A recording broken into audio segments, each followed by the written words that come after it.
Hello, तो स्वागत है आपका सीएम बिहार बोर्ड क्लासेस में। तो कैसे हैं आप लोग? आशा करते हैं कि आप लोग मस्त फर्स्ट क्लास और अपनी पढ़ाई लिखाई को अच्छे तरीकों से कर रहे होंगे। तो आज हम लोग पढ़ने वाले हैं बातचीत, जो बाल कृष्ण भट्ट के परिचय को हमने पढ़ा था। और उन जो बातचीत बाल कृष्ण भट्ट जी ने लिखा है उसको हम इसमें क्या क्या बातचीत में क्या क्या लिखे हैं हम लोग उन लाइन बाय लाइन को आज की क्लासों में पढ़ेंगे। तो हमने इसके इनका परिचय पढ़ा था कि बाल कृष्ण भट्ट बातचीत लिखे हैं। तो बाल कृष्ण भट्ट का जन्म 23 जून 1844 से 20 जुलाई 1914 को हुआ था। ये इलाहाबाद में इनका जन्म हुआ था। इनका माता का नाम पार्वती देवी था और इन्होंने बाल कृष्ण भट्ट को पढ़ने के लिए प्रेरित किए, लालसा को जगाए। और इनका पिता थे बेनी प्रसाद भट्ट जो कि एक व्यापारी थे। और इन्होंने पहली बार इन्होंने संस्कृत का अध्ययन किया और यही इन्होंने संस्कृत का अध्ययन किया और 1887 में प्रयाग के मिशन स्कूल में एंट्रेंस की परीक्षा दी। हमने इनके परिचय में बहुत कुछ आप लोग दूसरे वीडियो में देख सकते हैं। तो परिचय को हम लोग बहुत अच्छी तरीकों से बखान किए हैं और आसान से आसान भाषाओं में आपको समझाए हैं। तो आज हम जो बाल कृष्ण भट्ट जी ने बातचीत को लिखा है, हम लोग आज उसको पढ़ते हैं। आप लोग बस मेरी बातों को एकदम मोटिवेट होकर सुनिएगा, कहीं भी ध्यान मत लगाइएगा इधर उधर। बस मैं आप मेरी बातों को सुनिएगा, क्योंकि मैं इस बोर्ड पर लिखूंगा तो बहुत टाइम लगेगा और बोर्ड भी कुछ छोटा है। तो मैं अपने ये जो मेरा किताब है ट्वेल्थ का है, दिक्कत पाठ, जिस पे आप देख सकते हैं यहाँ पे मेरा नाम लिखा है सीएम चौबे, जो कि हमने ट्वेल्थ का एग्जाम 2024 में दिया था। तो मेरा नंबर ठीक ठाक आया है हिंदी में, जो कि हम अपने से इसका तैयारी हिंदी का तैयारी स्वयं से किए हैं। तो हम आप लोग को जैसे हम तैयारी किए हैं वैसे हम आप लोग को पढ़ाएंगे और बताएंगे कि इसमें कहाँ से क्वेश्चन आता है। जैसे कि मैं भी एक एग्जाम दिया हूँ ट्वेल्थ का, तो हमें कुछ ना कुछ तो पता होगा ही कि मैं इससे कहाँ क्वेश्चन आता है, कैसे क्वेश्चन आता है। क्योंकि जो एग्जाम देता है उसमें संपूर्ण पता चल जाता है किस चैप्टर से कौन सा चैप्टर से कौन सा प्रश्न आ सकता है। तो बिना समय को गवाते हुए चलते हैं हम अपने टॉपिक की ओर। तब हमने लिखा बातचीत एक ललित निबंध है। हम इस चैप्टर को पढ़ते हैं, किसने क्या कहा है। तो इसे तो सभी स्वीकार करेंगे कि अनेक प्रकार की शक्तियाँ जो वरदान की भांति ईश्वर ने मनुष्य को दी है। तो क्या बोल रहे हैं, इसे तो सभी लोग स्वीकार कर रहे हैं। जो भगवान ने हमें अनेकों शक्तियाँ और प्रदान किया है। इसमें एक वाक शक्ति भी है, मतलब वाक शक्ति मतलब बोलने की शक्ति, जो हम आपके समय समक्ष अभी बोल रहे हैं। तो यही कह रहे हैं, इसे तो सभी लोग स्वीकार कर रहे हैं।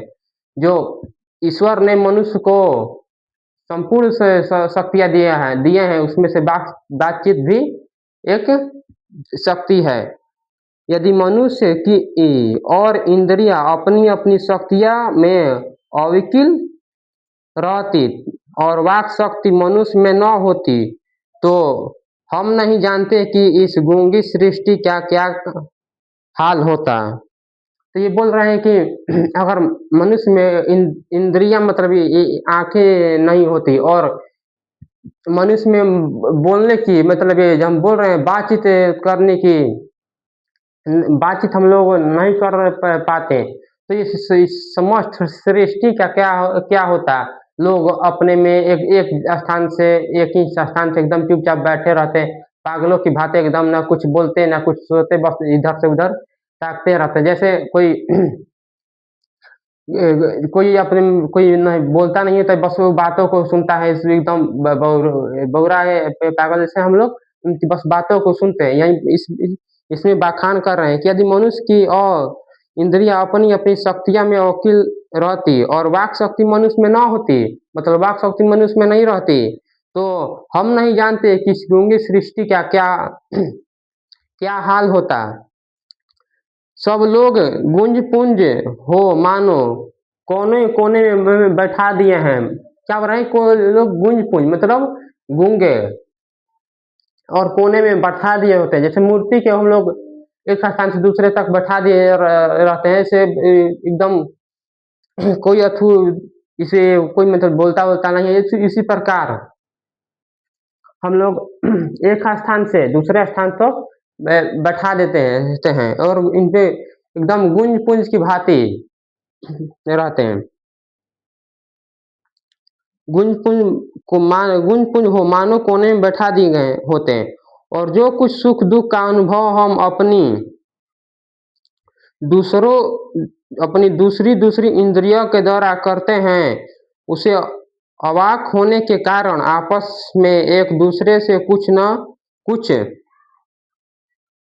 सुन सकते हैं। ये क्या बोल रहे हैं कि अगर हम लोग बातचीत नहीं करेंगे तो अपने जो बातों को एक दूसरे तक पहुंचा नहीं सकते हैं। जब हम लोग बात ही नहीं करेंगे तो एक दूसरे को पहुंचाएंगे कैसे? तो एकदम शुद्ध बुद्ध जैसे हम लोग रहेंगे। बात ही नहीं करेंगे तो हम लोग का जो अंदर जो हम लोग क्या छुपाए हैं उसको हम लोग बखान कैसे करेंगे? यही बता रहे हैं। इस इस वाक शक्ति के अनेक फायदे हैं। आप सुनिए, इसमें वाक शक्ति के अनेक फायदे हैं। फायदों में पहला आता है स्पीच। वाक्कृता और बातचीत दोनों है, स्पीच और बातचीत दोनों है। स्पीच क्या हो गया, जैसे कोई स्टेज पर जाकर होता है, hello gentleman, how are you, मैं हूँ ये वो मान लो कोई स्पीच एकदम किसी पर झाड़ रहा है। और बातचीत क्या हो गया, एक दूसरे से हम लोग बात कर रहे हैं कि हई खैले हई करता हई करता, अपने में एकदम बातचीत एकदम खुश रहते हैं। और स्पीच हो गया अपना बोली को बताता है कि hello gentleman, how are you, hi how, तब तब उसके बाद उसकी तालियां बजती है और बातचीत हो गया। अपने आपों में एकदम खुशी के उत्साह के साथ हम लोग बोलते हैं। तो किंतु स्पीच से बातचीत का ढंग ही निराला है। मैंने बोला अभी तुरंत कि बातचीत और स्पीच दोनों में अलग है। मैंने इसका बखान भी किया, तब क्या बोल रहे हैं किंतु स्पीच से बातचीत का ढंग ही निराला है। जो बातचीत है वो स्पीच से बहुत ही अलग है। उसका जो विस्तार ही, इसका बोली एकदम निराला है, एकदम खुश लोग हो जाते हैं। और बातचीत में उसके जो बोलता है तब उसके बाद तालियां बजता है। बातचीत में वक्ता को नाज नखरा जाहिर करने का मौका नहीं दिया जाता है। बातचीत में नाज नखरा क्या हो गया, मतलब हेलो मैं ये बोलने वाला हूँ, वो बोलने वाला हूँ, मेरा नाम हई है हाउ है, मैं यहाँ से हूँ वहाँ से हूँ, पहले आप बताता है। अब नाज नखरा मतलब डिटेल नहीं बताता है किसी भी चीज का। ये बातचीत में नाज नखरा जाहिर करने का मौका नहीं दिया जाता है किसी को, कि वह बड़े अंदाजों से गिर गिरा कर पांव रखता हुआ पुलपिट पर जा खड़ा हो। पुलपिट गिर गिरा कर पांव, जैसे कोई यहाँ से जाएगा स्टेज पर तो अपने जो एकदम डांट से साथ से जाएगा और अपने स्पीचों को बोलेगा, तो एकदम जब जाएगा तो तालियां एकदम उसके जाने के बाद, और जो बोलेगा उसको तालियां लिया बजाया जाता है। तो अंदाज में बड़े अंदाज से गिर गिरा कर पांव रखता हुआ पुलकित पर जा खड़ा हो और पुण्य वाचन या गंदी पाठ की भांति घड़िया तक साहवाबान मजलिस chairman gentleman ladies and gentleman की बहुत सी स्तुतियां करे और करावे, और तब किसी तरह हो बातचीत का आरंभ करे। ये क्या बोल रहे हैं? स्टेज पर जाएगा तो पहले बोलेगा hello hello ladies and gentleman, chairman जो भी बोलना होता है पैसे आप लोग पहले वो उसी से शुरुआत करेगा। तब अपने जो बातों को बोले जब उसको बोलना है तब उसके बाद अपने बातों को बोलेगा। पहले hello gentleman hi how chairman को अपना बोलेगा। तब किसी तरह वाक शक्ति का आरंभ करेगा उस बोलने के 5 डेटों में। तब उसके बाद वो अपने जो बातों को बोलेगा। जहाँ कोई मर्म या नोक की चुटीली बात वक्ता महाशय के मुख से निकली की ताली ध्वनि से कमरा गूंज उठा। और मैंने कोई शब्द बोला जो उसमें कुछ मतलब सहनशील हो और कुछ प्रेरणादायक हो, तो कोई वो बोला तो उस पर क्या होगा? तो उस पर तालियां बजेगा तो कमरा जो होगा हो जाएगा वो गूंज उठेगा। तो मुख से निकली हुई बातें तो जो बातियों होता है अच्छा लगा तो तालियों से कमरा गूंज उठा। इसलिए वक्ता को खामोखा ढूंढकर कोई ऐसा मौका अपनी वाक्त्रिता में लाना ही पड़ता है जिससे गलत ध्वनि अवश्य हो। तो ऐसा नहीं बोलेगा तो उसको लोग अपने उसको बातों को नहीं सुनेंगे और नहीं सुनेंगे तो जो इसका जो अथु जो स्टेज पर अपना गया है तो उसका जो बोले उस बात बोलेगा कोई सुनबे नहीं करेगा तो उसको कोई लोग ताली भी नहीं बजाएंगा और चली भी जाएंगे तो उसको कोई ज्यादा भाव नहीं देगा। और जो अच्छा विचार बोलेगा उसको लोग तालियां बजाएंगे उसको देखेंगे। तो यही अपना ये बोल रहे हैं जिससे गलत ध्वनियां अवश्य होती है। वही हमारी साधारण सी बातचीत का कुछ ऐसा घरेलू ढंग है। ये बोल रहे हैं कि हमारी कुछ घरेलू बातचीत का ऐसा ही कुछ ढंग है। जैसे घरेलू बातचीत हई क्या करता हई कर लगल हऊ कर लगल, इसमें न करत ध्वनि का कोई मौका न लोगों के कहे उड़ाने की कोई बात रहती। इसमें कोई करत ध्वनि और कोई कहा सुनाने की बात नहीं होती है।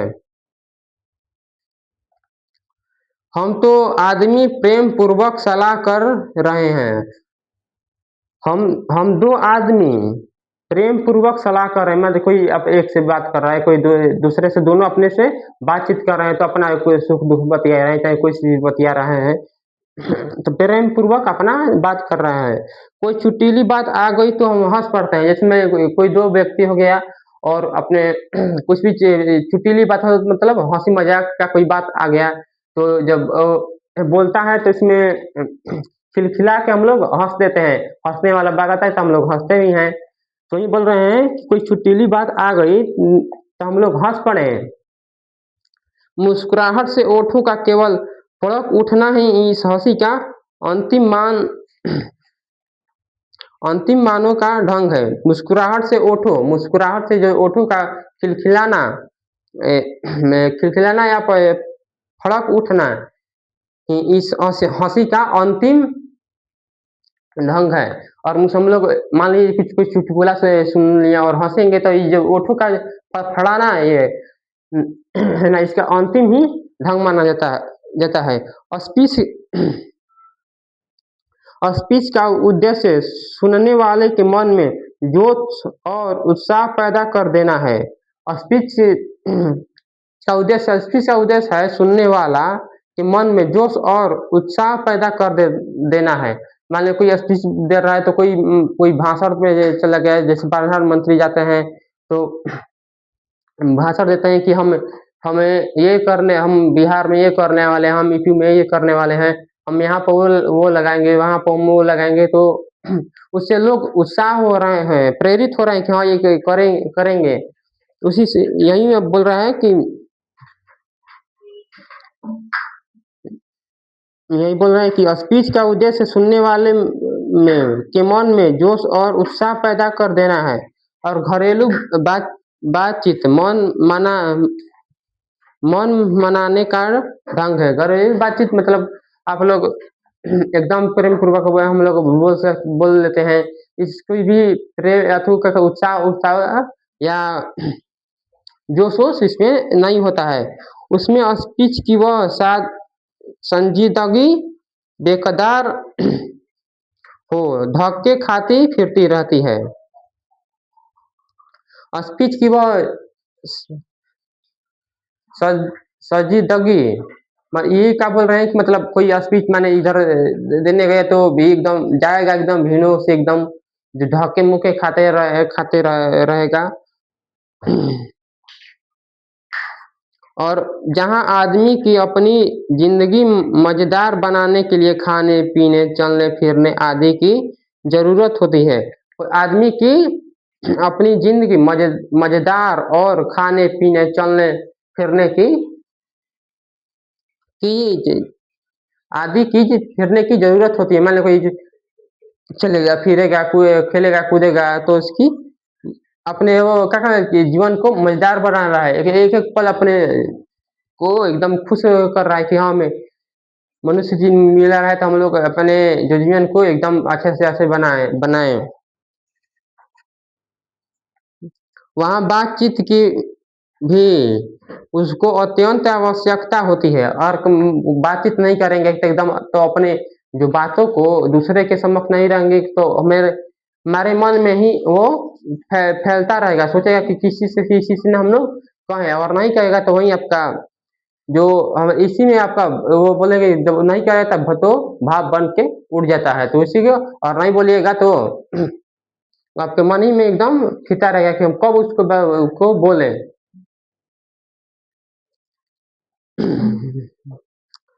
जो कुछ मवाद या धुआँ जमा रहता है, हमने बोला था ना कि जो धुआँ बन के उड़ जाता है, तो ख्याल से जो कुछ मवाद या धुआँ जमा रहता है, वो बातचीत के ज़रिए भाप बनकर बाहर निकल जाता है। तो मान लीजिए आपके जो आपने कुछ बातों को दूसरों से सुना और सोच रहे हैं कि हम लोग जो अपने जो सुने हैं वो दूसरों को हम बताएँ या नहीं बताएँ, तो आप लोग बता देते हैं। तो वही जो हमने बात को सुना, वो मवाद या धुआँ बनकर उड़ जाता है, मतलब दूसरे के पास चला जाता है, आप बोल देते हैं।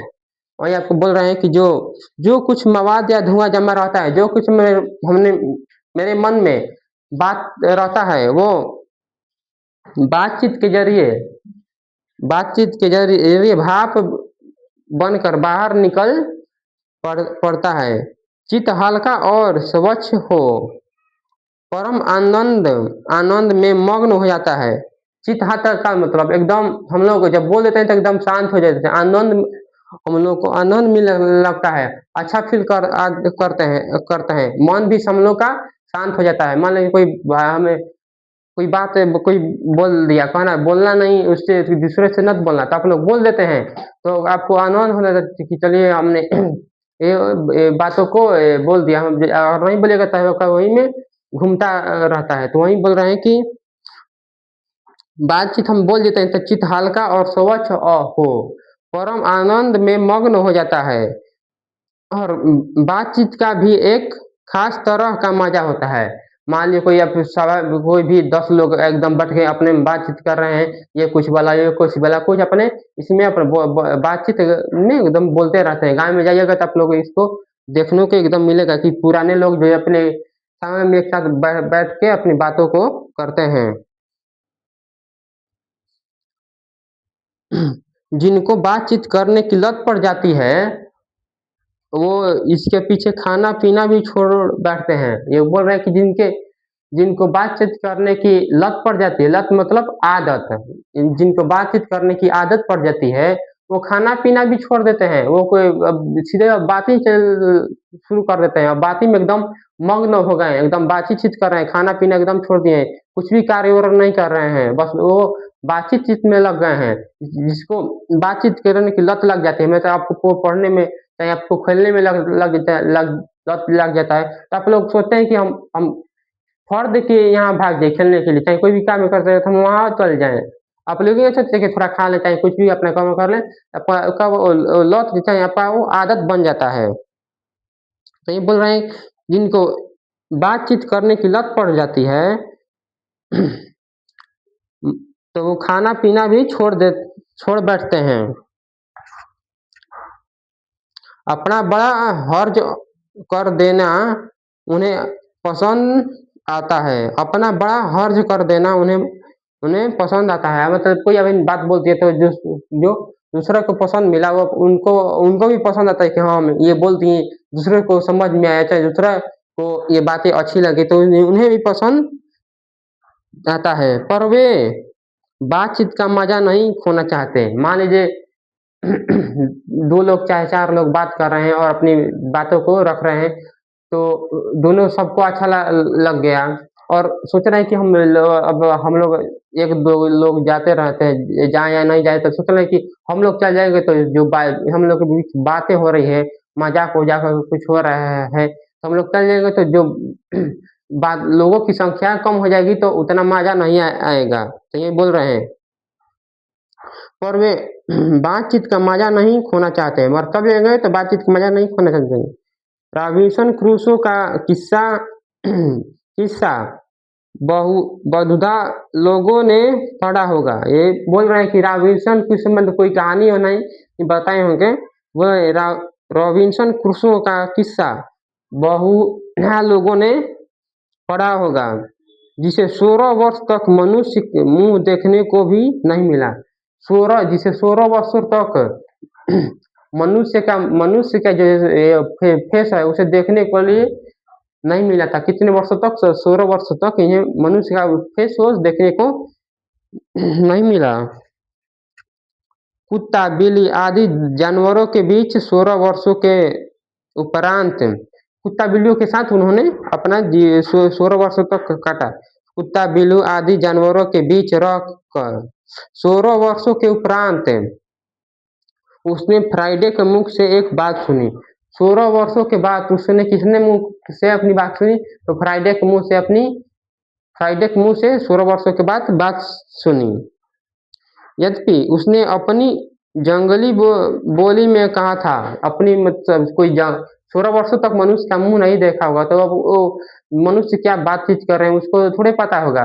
वो जंगल में रह रहा है कुत्ता बिल्लियों के साथ, तो वो उसी का जो जहाँ रहता है उसी का बोली सीखता है। तो बोल रहे हैं उसने अपनी जंगली बोली में कहा, पर उससे उस समय रॉबिन्सन को ऐसा आनंद हुआ मानो उसने नए सिरे से फिर से आदमी का चोला पाया। बोल रहे हैं कि मान जो फ्राइडे के मुंह से बात सुने तो उन्हें रॉबिन्सन को ऐसा आनंद हुआ कि मानो नर सिरे से फिर से आदमी का चोला, मतलब फिर से वो आदमी का चोला मतलब आदमी का शरीर ग्रहण कर ली आदमी के रूप में आ गए।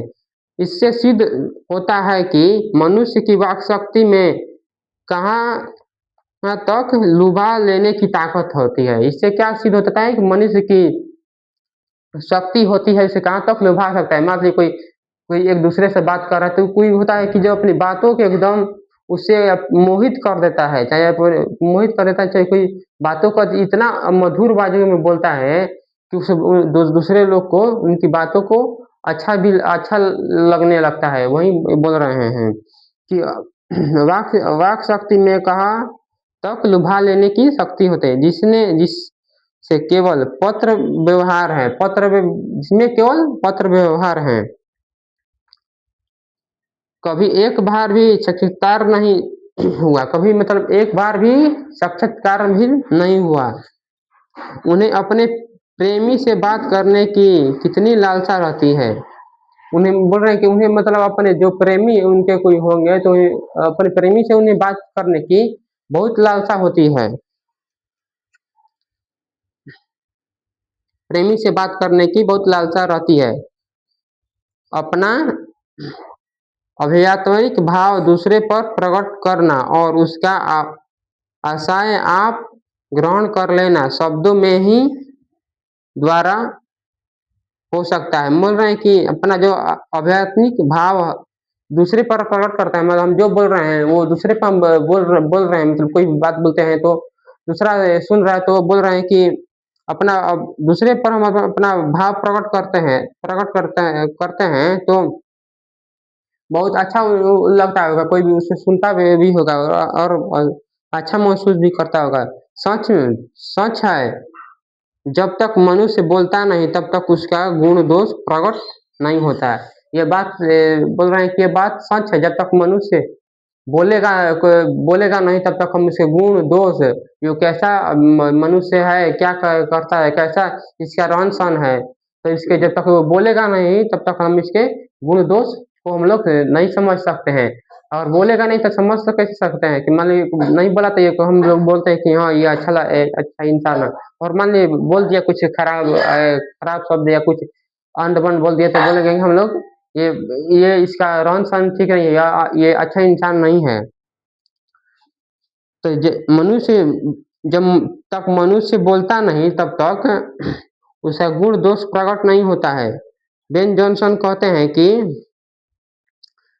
बेन जॉनसन कहना है कि बोलने से ही मनुष्य के रूप का साक्षात्कार होता है, बहुत ही उचित जान पड़ता है। बोलते हैं कि जब जब तक मनुष्य नहीं बोलता है तो उसे गुण दोष को पता नहीं करते रहते हैं। बेन जॉनसन कहते हैं कि जब मनुष्य बोलता है तो उसके रूपों का साक्षात्कार और उसके ज्ञानों को हम लोग जान पाते हैं कि हाँ ये लड़का ये अच्छा इंसान है और क्या क्या है, क्या करता है, इसके गुण, इसके जो विचार हैं, ये उसका विचार कैसा है, ये कैसा लड़का है, इसमें कैसा गुण दोष है।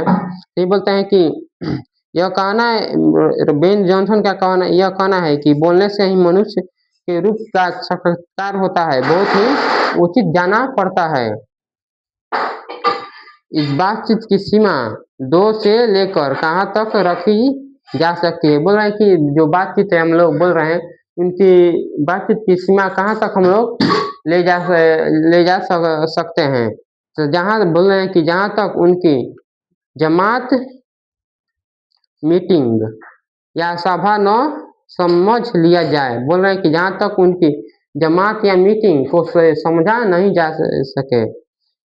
एडिसन का मत है, बेन जॉनसन का मत पड़ा और एडिसन का मत है कि असल बातचीत सिर्फ 2 व्यक्तियों में होती है। बोल रहे हैं कि असल जो बातचीत है वो कितने व्यक्तियों में होती है, तो वो असल बातचीत 2 व्यक्ति में होती है, जिससे आप लोग आपस में एकदम खुल के बातचीत हम लोग कर सकते हैं। असल बातचीत सिर्फ 2 व्यक्ति में हो सकती है। जब 3 हुए तब वह 2 की बात कोसों दूर हो गई। जब 3 लोग आ गए तो मानो 2 की बात वो कोसों दूर एकदम चली गए, उससे अब बातचीत नहीं होता है, तो बातचीत बंद है, किसी दूसरे पर बातचीत हम लोग करने लगते हैं कि वो जो तीसरा है कुछ कह ना दे। कोसों दूर हो गई। कहा भी है कि 6 कानों में पड़ी बात खुल जाती है। बोल रहे हैं कि कहा भी जाता है कि 6 कानों में बात जो होती है वो खुल जाती है। 2 लोग हो, 3 लोग हो गए तो 6 कान हो गया, एक आदमी में 2 कान होता है, तो जो बोल रहे हैं कि कहा भी जाता है कि 6 कानों में बात से खुल भी जाती है,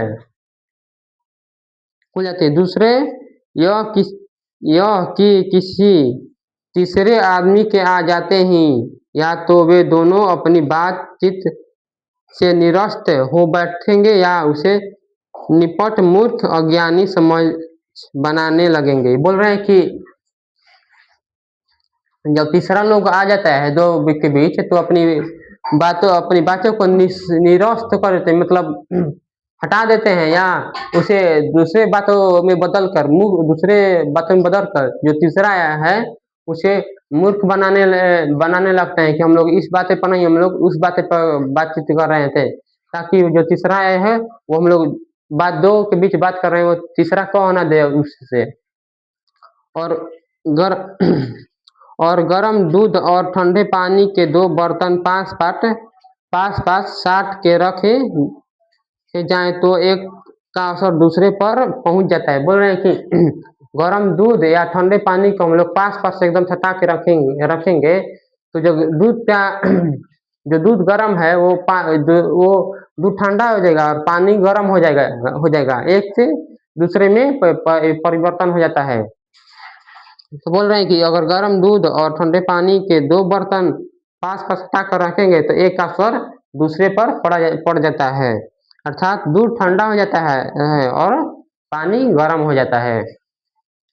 वैसे ही 2 आदमी पास-पास बैठे हो तो एक का गुप्त असर दूसरे पर पहुँच जाता है। बोल रहे हैं कि मतलब पास-पास 2 व्यक्ति बैठे हों तो एक का असर दूसरे पर पहुँच जाता है। मतलब अब 2 लोगों को एक अच्छा लगता है, एक खराब लगता है। खराब लड़के के साथ घूमेंगे तो उसका असर आप पर पड़ेगा ही। गुप्त असर दूसरे पर पहुँच जाता है। चाहे एक दूसरे को देखे भी नहीं, चाहे वे एक दूसरे को देखे भी नहीं हैं हैं। तब बोलने को कौन कहे? एक के सिर की विद्युत दूसरे में प्रवेश करने लगती है। जब पास बैठने का इतना असर होता है तब बातचीत में कितना अधिक असर होगा। बोल रहे हैं कि जब मान लीजिए कोई पास बैठने में इतना अधिक होता है, दूसरे को एकदम बदल सकता है, तो हम लोग बातचीत करेंगे तो बातचीत में अगर वो कितना असर हो जाएगा। इसे कौन ना स्वीकार करेगा? बोल रहे हैं कि इसे कौन नहीं स्वीकार करेगा। अरस्तु, जब इस बात को 3 आदमियों के साथ देखना चाहिए, मानो एक त्रिकोण सा बन जाता है। बोल रहे हैं कि मानो हम लोग 3 व्यक्तियों के साथ बातचीत करते हैं तो एक त्रिकोण के जैसा देखने बन जाता है। त्रिकोण के जैसा बन जाता है। तीनों चित्र मानो 3 कोण है। तीनों चित्र में 3 लोग मानो 3 कोण हो गए और तीनों की मनोवृत्ति से प्रसरण की धारा मानो उस त्रिकोण की 3 रेखाएं हैं। बोल रहे हैं कि मानो 3 लोग हो गए तो तीनों की कुछ अपनी अपनी बोधि है, अपनी अपनी ज्ञान है, किसके पास कुछ ज्ञान है, किसके पास कुछ ज्ञान है, तो कुछ जो 3 लोग बात करेंगे तो कुछ ना कुछ दूसरे से वो कहीं देगा। तो हमने गुपचुप असर तो इन तीनों में प्रसर होता ही है। बोल रहे 3 गुपचुप इन तीनों में प्रसर होता ही, मतलब तीनों लोग शांत हो जाएगा, कहीं दूसरे जगह चल जाएगा, तीनों लोग अलग अलग, तो जो तीनों में से कोई एक वो शब्द जो सुना है वो बोल ही देगा। जो बातचीत 3 में की गई वो मानो अंगूठी के नग किसी जड़ जाती है। मान लो 3 लोगों की बातचीत कर रहे तो अंगूठी की जो मान लीजिए लग्न हो गए, कुछ बातें होगी तो आप गढ़ ही जाती है।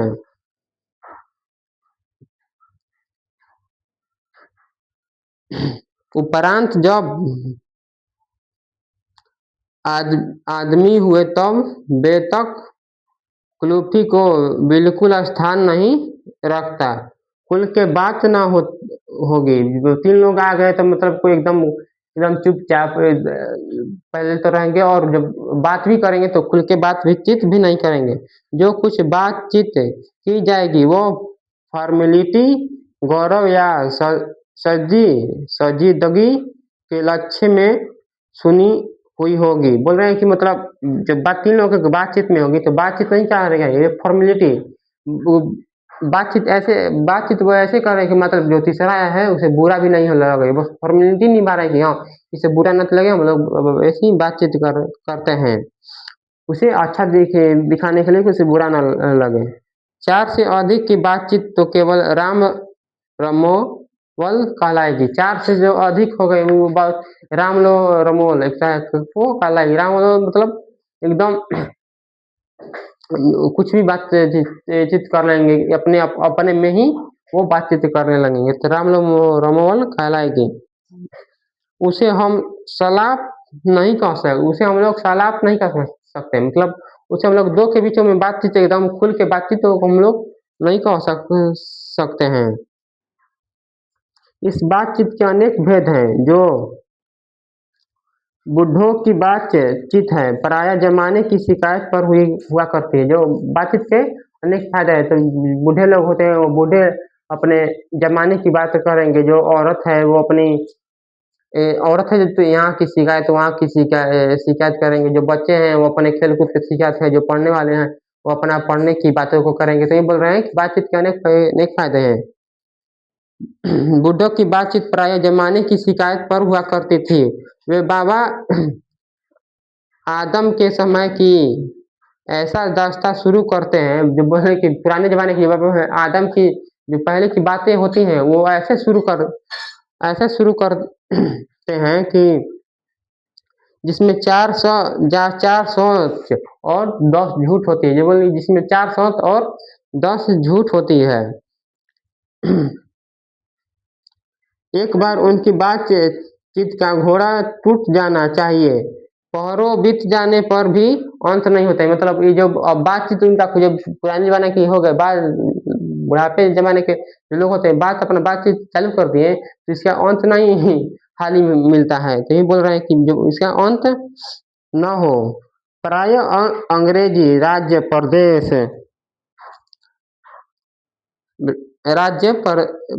प्रदेश और पुराने समय की रीति अनुमोदन और इस समय के सब भांति लायक नौजवान की निंदा उसकी बातचीत का मुख्य प्रश्न पढ़े लिखे हुए के लिए शेक्सपियर, मिल्टन, मिल और शेक्सपियर जी पर नाचा करेंगे।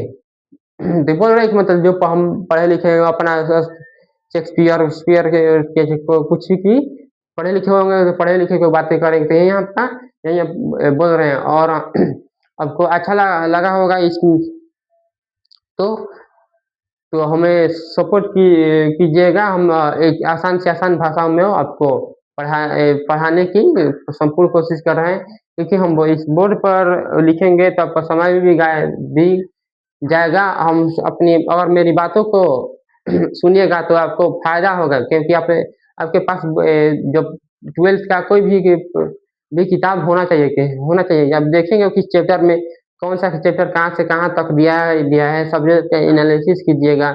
हम बस अपने किताबों से जो बोल रहे हैं आप लोग उसको सुनिए और एकदम फोकस के साथ सुनिए कि हम क्या चीज़ बोल रहे हैं, और हम आपको जो परिचय बता रहे हैं किसी चीज़ का, हम आपको परिचय बोर्ड पर लिखकर बताते रहेंगे, क्योंकि आपको ये जो जन्म-वन्म है आपको ऑब्जेक्टिव में देखने को मिलेगा। ये हम आपको बताते रहेंगे। ये आपको हम ये बस समझाने के लिए बता रहे हैं कि आप लोग को जो बातचीत है वो क्या कहना चाहते हैं बालकृष्ण भट्ट, इसी को हम लोग बता रहे हैं। और आपका ये क्वेश्चन आंसर हम भी बोर्ड पे कराएँगे। बस आपको ये बस किताब है, हम इसको बस आपको हम पढ़ रहे हैं, आपको बस समझा रहे हैं कि इसमें क्या-क्या है। तो मिलते हैं अगले वीडियो में। तो चलते हैं। जय श्री राम, जय हिंद।